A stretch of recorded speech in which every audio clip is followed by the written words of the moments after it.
Mapagpalang hapon, mga idol, mga lord, mga kapatid kay Kristo Jesus. Bilang paalala, araw ng Friday, dito tayo sa kapahingaan. Pero meron akong ipaabot sa inyo mga idol. Isang verse lang dito sa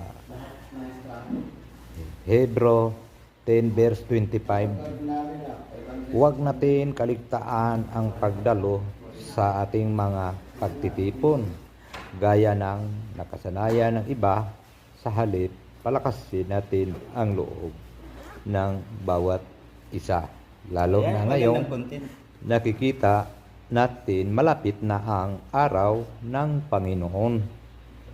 Naging malinaw yan mga kapatid, mga idol, mga lord. Basahin nyo, Lord. May mga app naman kayo dyan sa cellphone nyo. Hebrew 10:25. Minsan din ako, nagbabasa naman din ako. So, minsan din, wala na tayong time. Pero kailangan talaga masanay tayo. Huwag nating babayaan mga Lord. Kasi sayang ang panahon. Kasi darating na darating talaga.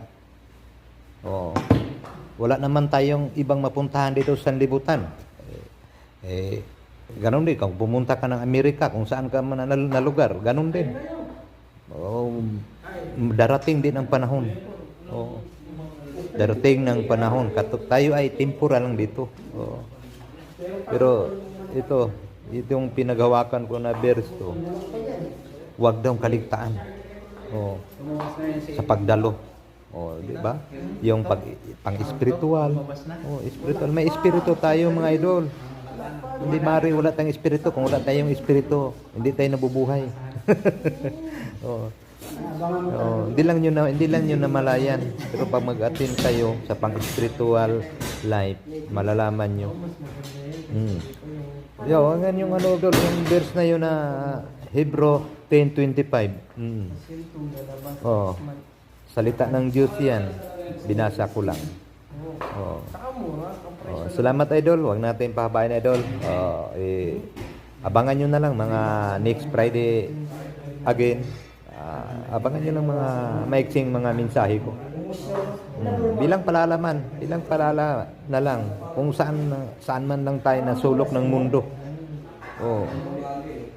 Saan tayo ng sulok ng mundo.